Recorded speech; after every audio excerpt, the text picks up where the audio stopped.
લક્ષ્ય ન્યૂઝ, એક નજર, એક લક્ષ્ય. સમી તાલુકાના સોનાર ગામની સીમા ગૌચરની ખાડીમાં કેમિકલ ઠાલવતા ભારે ચકચાર. પાટણ જિલ્લાના સમી તાલુકાના સોનાર ગામની સીમમાં આવેલી ગૌચરની ખાડીમાં અજાણ્યા કેમિકલનો જથ્થો ઠાલવાતા ગ્રામજનોમાં ભારે રોષ ફાટી નીકળ્યો છે.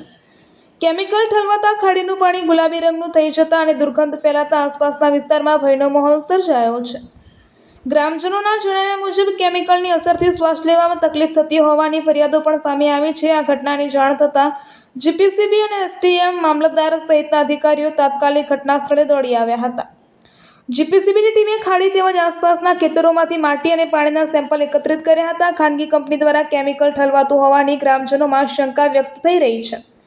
આ ઘટનાને લઈને ગ્રામજનો અને અધિકારીઓ વચ્ચે ઉગ્ર રોષ અને હોબાળો પણ જોવા મળ્યો હતો. સમી તાલુકામાં કેમિકલ માફિયાઓ બેફામ બન્યા હોવાના આક્ષેપ પણ ઉઠ્યા છે. સમગ્ર મામલે જવાબદાર તત્વો સામે કડક કાર્યવાહી કરવાની ગ્રામજનોએ માંગ ઉઠાવી છે. રિપોર્ટર પંકજ સાધુ, પાટણ.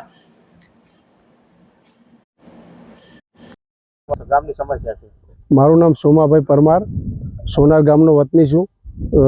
ધંધો મારો ખેતી છે અને મારા ગામની સીમમાં જે ગૌચર જમીન છે એમાં પશુ પંખીઓને પાણી પીવા માટે જે નાની નાની તલાવડીઓ બનાવેલી છે એમાં કોઈક ગેરપ્રવૃત્તિ કરવાવાળા કેમિકલ નાખી જાય અને જેના કારણે નીલગાય છે કે વન્ય પ્રાણીઓ કે ગામની ગાયો કે ભેંસો એમને નુકસાનકારક છે. પીવાથી રોગચાળો ફાટી નીકળે એવી પરિસ્થિતિ છે અને જેની દુર્ગંધ આવવાથી આજુબાજુ નજીકમાં રહેણાંકવાળા મકાનોને પણ તકલીફ ઊભી થાય છે.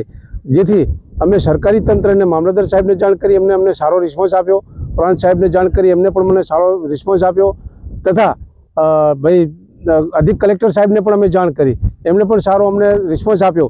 એમને સૂચના આપી પર્યાવરણ બોર્ડને પાલનપુર, પણ આજ દિન સુધી પર્યાવરણ બોર્ડે અમને કોઈ રિસ્પોન્સ આપ્યો નથી અને આ પ્રશ્નને દબાવવા માગતા હોય અમને અમારી પહેલી નજરે જોવા મળે છે.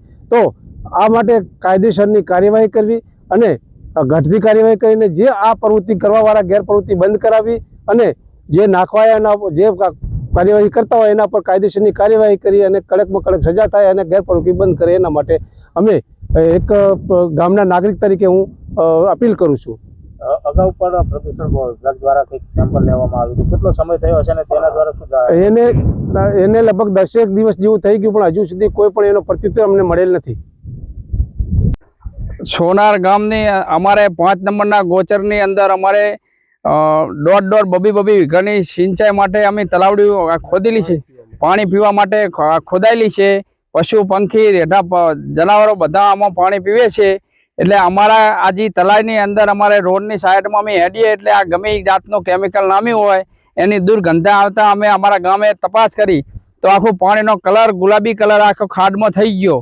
તો અમારા પશુ પાણી પી શકતા નથી અને આ તો રોગ ભયંકર થયો છે. તો અમારે પ્રાંત સાહેબ, ટીડીઓ સાહેબ અમને કીધું કે સપોર્ટ અમને આલે છે કે ભાઈ આ બધું એનો થશે, પણ શું કીધું પ્રદૂષણવાળા અમારે કોઈ પણ એનું તંત્ર ધ્યાન દેવામાં હજુ 10 દાડા થઈ ગયા આવ્યું નથી. શું નામ કાકા તમારું? મારું નામ રમાભાઈ વસાભાઈ, ગામ સોનાર.